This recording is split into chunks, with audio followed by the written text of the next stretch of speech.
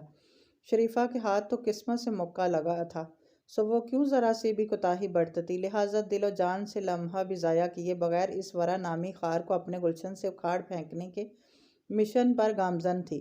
اب اور کوئی چاہے ان کی بات سنتا یا نہ سنتا، شریف احمد تو مجبور تھے، سو وہ رات گئے بڑے اہتمام سے ان کو ہی سنانے میں لگی ہوئی تھی۔ اور پھر سچ تو یہ تھا کہ ان کے دلائل، اندیشے یا خدشات ایسے بے نیاز نہ تھے، سو شریف احمد انہیں ٹوکے بنا بلے بیزاری سے ہی صحیح پر سامنے ٹی وی پہ لگی خبروں کا گلا دبا کر سننے گئے، اور ان کے اس عمل کو غیبی اشارہ سمجھ کر وہ مزید زور و شور و جذبے سے اپنی کہے گئی، نہ صرف کہے گئی بلکہ زندگی میں پہلی بار شریف احمد سے اپنے موقف کی تائید بھی طلب کی۔ آپ ہی بتائیے، کیا میں غلط کہہ رہی ہوں؟ ہاں ہاں، غلط نہیں کہہ رہی، اور زندگی میں شاید بلکہ بلا شبہ پہلی بار شریف احمد بھی ان کی تائید کرتے ہوئے کچھ سنجیدگی سے تفکر سے بولے، پر اماں بیگم کو اس بات پر راضی کون کرے گا؟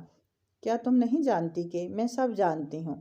آدھا مارکا تو انہوں نے سر کر ہی لیا تھا، تب ہی شادی مرگ کسی کیفیت میں ضرورت سے زیادہ پراعتمادی کا مظاہرہ کرتی ہوئی بولی، اور اب آپ بھی یہ بات اچھی طرح جان لیں کہ اماں بیگم کو اس بات پر راضی آپ ہی نے کرنا ہے۔ جوان بچی ہے آپ کی، اگر ورا کی یہ بدنامی اس کے راستے میں حائل ہو گئی تب آپ کیا کریں گے؟ یہی بات آپ بھی سوچیں اور اس عارف کو بھی سمجھانے کی کوشش کریں۔ آخر تو اس نے بھی اپنی بیٹی بیاہنی تو ہے نا۔ وہ اپنے خیالات کے توپ خانے میں موجود سارے گولے شریف احمد کے دماغ میں داغنے کے بعد بستر پر پڑا چائنا سلک کا گلابی پھولدار شب خوابی کا لباس اٹھا کر مطمئن غسل خانے کی سمت بڑھ گئی، جبکہ شریف احمد غائب دماغی سے بے آواز اسکرین پر چلتی کاروباری خبروں پر نظریں جمائے گمسم سے بیٹھے تھے۔ اب عامر بھائی رینا کو شانی باجی کی دوست بنا کر اکثر بلانے لگے ہیں، اور واپسی میں خود چھوڑنے جاتے ہیں۔ اس کا جی چاہا کہ البم اور نہ پلٹے، بس یہیں بند کر دے، مگر یہ اس کے اختیار میں کب تھا، سو اس کے ہاتھ خود بخود اگلی تصویر کی جانب بڑھ گئے، جہاں وہ عثمان کے کمرے میں بیٹھا اس سے مخاطب تھا۔ عثمان نے اپنے فزکس کے نوٹس اٹھا کر اسے دیکھا۔ تمہارے بھیا اور بھابھی نے اس بات پر کوئی اعتراض نہیں کیا؟ کس بات پر؟ رینا کے گھر آنے پر؟ نہیں، عامر بھائی کے اسے چھوڑنے جانے پر۔ شاید انہیں معلوم ہی نہیں، اس نے بتایا، دراصل وہ یہ کام بہت رازداری سے کرتے ہیں۔ تب باہر ہی کہیں مل لیا کریں، عثمان نے کہا، گھر بلانے کی کیا ضرورت ہے؟ ہاں یہ بات تو ہے، وہ اتفاق کرتے ہوئے بولا، پتہ نہیں گھر کیوں بلاتے ہیں۔ ہاں واقعی اسے کیا پتا تھا کہ رینا کی فرمائش تھی کہ اس جیسی باکردار باحیا خاندانی لڑکی کی نامحرم سے باہر کہیں بھی ملاقاتوں پر راضی نہیں تھی۔ خیر چھوڑو، عثمان بے پرواہی سے بولا، تمہارے سر سے تو بلا ٹلی، تم اب صرف اپنے پیپرز کی طرف دھیان دو۔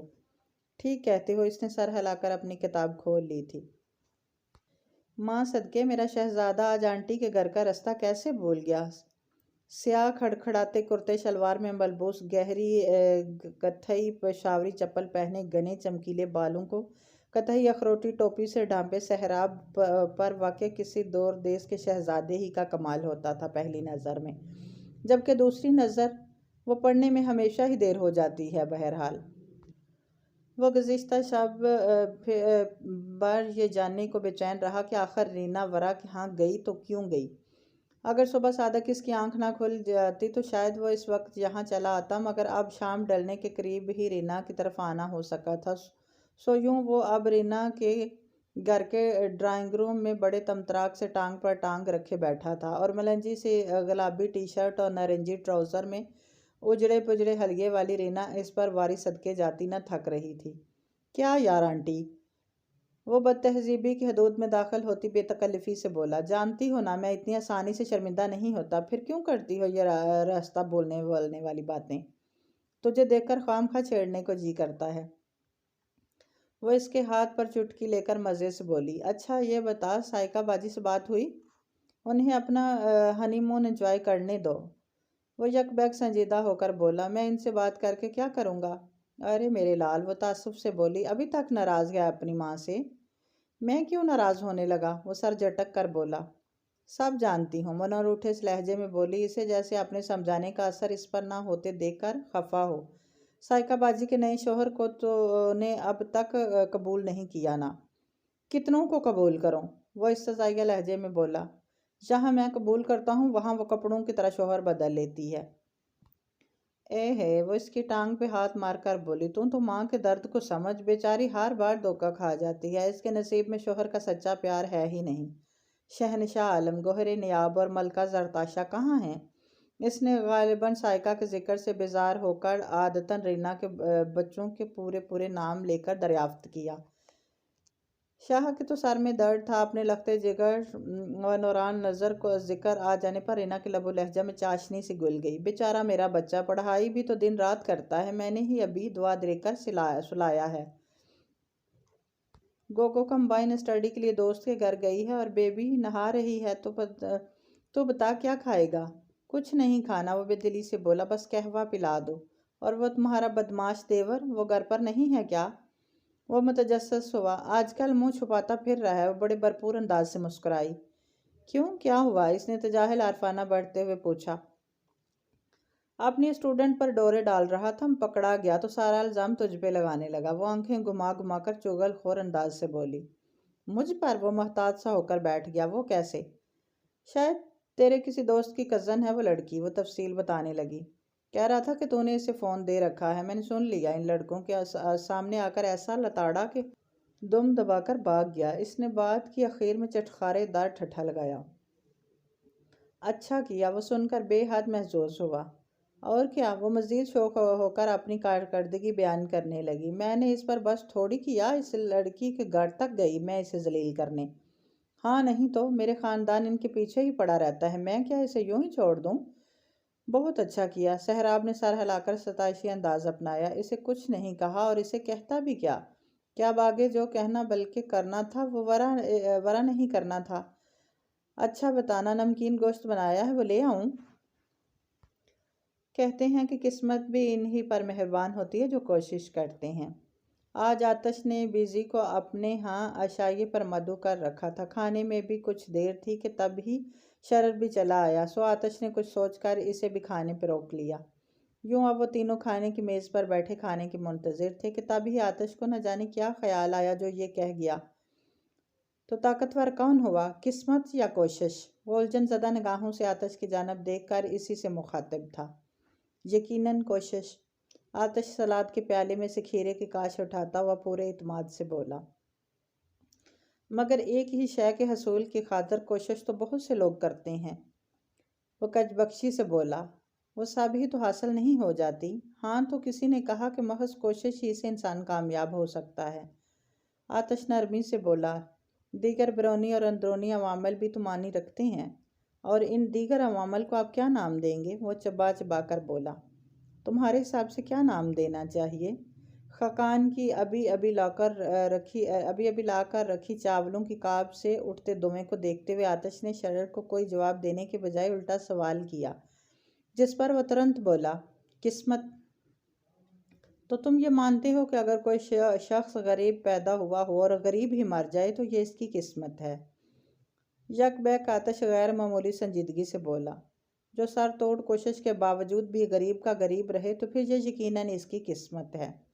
میں نہیں مانتا، آتش تیز ہو کر بولا۔ یقیناً اس نے کوشش کرنے ہی میں کوئی کسر چھوڑی ہوگی، یا پھر اپنی صلاحیتوں کا درست استعمال نہیں کیا ہوگا، زمینی حقائق کو دیکھے بغیر عمل کیا ہوگا، ورنہ کوشش میں بڑی طاقت ہے اور یہ رائے گاں جا ہی نہیں سکتی، کبھی کبھی چلی بھی جاتی ہے سر۔ شر پھیکے سے انداز میں مسکرا کر بولا۔ ساری کوشش، ہر عمل، سب اکارت ہو جاتے ہیں، اور یہ سب اگر قسمت میں نہیں لکھا ہو تو پھر ہوتا ہی کیوں ہے؟ اور شرر کے اس سوال کا جواب فی الوقت آتش کے پاس تھا نہیں، یا پھر اسے دینے سے گریزاں تھا۔ اس کا اندازہ لگانا دشوار تھا۔ ہاں مگر یہ ضرور تھا کہ ذرا سی جھنجھلاہٹ اس کے چہرے پر نمودار ہو کر فوراً ہی غائب ہو گئی تھی۔ تب ہی بیزی جو اتنی دیر سے خاموش بیٹھی آپ نے انسٹا پر آئے ڈی ایم دیکھ رہی تھی، مگر ظاہر ہے کہ سمایت یہیں تھی۔ سو فون ایک جانب رکھتے ہوئے شرر کی جانب دیکھ کر گھمبڑتا سے بولی، شاید اس لیے کہ ہم پہلے سے زیادہ محنت کریں اور پھل تب تک نہ ملے تو آتش جیسا راہ نما مل جائے تو محنت کا پھل بھی مل ہی جاتا ہے۔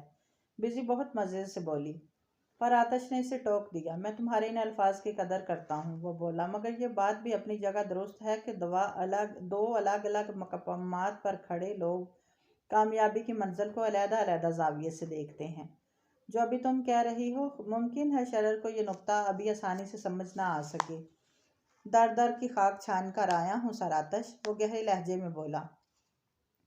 کامیابی کے یہ کتابی فلسفے آسانی سے میری سمجھ میں آ بھی نہیں سکیں گے۔ کھانے کا کمرہ جوں کہ باورچی خانے کے نزدیک ہی تھا، سو ان کی آوازیں بآسانی اندر سنائی دے رہی تھیں۔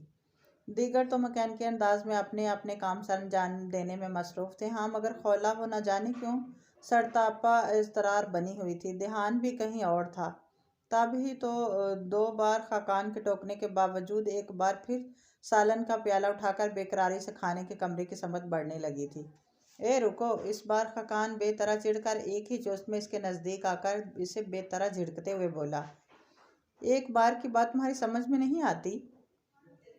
تمہارا کام صرف کھانا پکانا ہے، اسے اندر لے کر میں جاؤں گا۔ میں اگر پکا سکتی ہوں تو لے جا بھی سکتی ہوں۔ پتہ نہیں اس میں اتنی جرأت کیسے آ گئی جو وہ یہ بات خاقان سے کر گئی۔ نہیں لے جا سکتی تم، خاقان درشتی سے بولا، کیونکہ آتش کدے میں صرف سر آتش ہی کا حکم چلتا ہے، اور تمہارے بارے میں ان کا یہ حکم ہے کہ تم آتش کدے میں آئے کسی مہمان کے سامنے نہیں آ سکتی۔ تمہارا کام ختم، اب تم اپنے کمرے میں جا سکتی ہو۔ اس کا انداز بے لچک تھا۔ سو ناچار خولا مرے مرے سے قدم اٹھاتی اپنے کمرے کی سمت بڑھ گئی۔ ہاں مگر ایک بار اس نے مڑ کر بڑی حسرت آمیز بیچارگی سے اس در کی جانب ضرور دیکھا تھا کہ جہاں سے وہ ایک آواز ہوا کے دوش پر اس سمت آ رہی تھی، وہ مانوس سی آواز، مت کر اتنا غرور صورت پہ اے حسینہ، ہم تو تیری صورت پر نہیں تیری سادگی پہ مرتے ہیں۔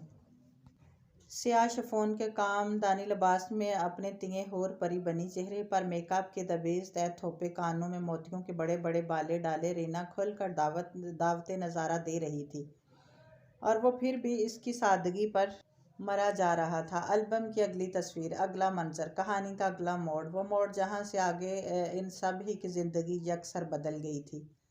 سید صاحب اور فروزہ کے لوٹنے میں ابھی دن باقی تھے، جبکہ فرح کا حام انہی دنوں کسی بھی وقت ولادت متوقع تھی، اور سو وہ 4 روز پہلے ہی اپنے میکے رہنے جا چکی تھی۔ یعنی میدان صاف تھا۔ سو ایسے میں موقع پرست عامر کیسے چوک جاتا؟ سو اس نے ایک منصوبہ بنایا اور اس کے تحت شانی اور طاہر کو زبردستی خالہ کے ہاں روانہ کر دیا، اور عیسیٰ تو خیر دن بھر پڑھائی کی غرض سے آسمان ہی کے ہاں ہوا کرتا تھا ان دنوں۔ یوں بڑی بھرپور تیاری سے وارد ہوئی تھی اس دن رینا۔ پس منظر میں گونجتا نغمہ، گلاب و موتیا کی مدہوش کر دینے والی مسحور کن خوشبو، اور دنیا کی پرواہ کرنے والے 2 پریم دیوانے۔ واقعی مرتے ہو۔ رینا نے تمخصر سے اسے دیکھا۔ تمہیں اب بھی یقین نہیں آیا؟ وہ دکھی سا ہو کر بولا۔ یقین آئے بھی کیسے؟ وہ پرسراریت سے مسکرائی۔ تم نے کبھی دلایا ہی نہیں۔ کہو، تمہارا یقین پانے کے لیے مجھے کیا کرنا ہوگا؟ وہ ہمتاً تیار تھا۔ کچھ خاص نہیں، وہ کندھے اچکا کر عام سے لہجے میں بولی، بس اپنا یہ گھر میرے نام کرا دو۔ فرمائش، مطالبہ یا کچھ بھی تھا، اس قدر عجیب تھا کہ چند ثانیہ عمر لب بستہ ہی رہ گیا۔ تب وہ اس کا مذاق اڑانے والے لہجے میں بولی، کیوں سٹی گم ہو گئی؟ نہیں یہ بات نہیں، وہ بولا، بہت دیکھے ہیں تم جیسے بڑے بڑے دعوے کرنے والے۔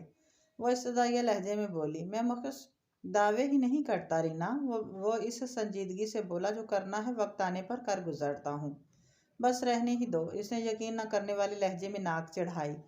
خفا کیوں ہوتی ہو؟ اس نے دلبرانہ انداز سے کہا، چلو تمہیں اپنے ہاتھ کی بنی چائے پلاتا ہوں۔ نہیں، وہ اپنی جگہ سے اٹھتے ہوئے بولی، ہمارے ہاں مردوں سے کام کروانے کا رواج نہیں، چائے میں بناتی ہوں، تم بس ساتھ کھڑے رہو۔ چوم لوں ہونٹ تیرے دل کی یہی خواہش ہے۔ ڈیکا بگلا ہے جان خیز نغمہ فضا میں منتشر کر رہا تھا۔ رینا کچن میں کوکنگ رینج کے نزدیک کھڑی چائے بنا رہی تھی اور شوریدہ سر جذبات سے مغلوب عامر اسے باہوں میں بھرنے کے لیے بے چین ہوا جا رہا تھا کہ تب ہی دفتن رینا کے دوپٹے نے نہ جانے کیسے آگ پکڑ لی اور یہ کیا ہو رہا ہے یہاں؟ باورچی خانے کا منظر دیکھ کر اچانک کسی کام سے گھر آنے والے شاکر اور فرح حیرت تعجب اور شرمساری سے نہ جانے کس کس جذبے سے گزر کر اپنی اپنی جگہ منجمد رہ گئے تھے۔ اوکے تو ویورز، آج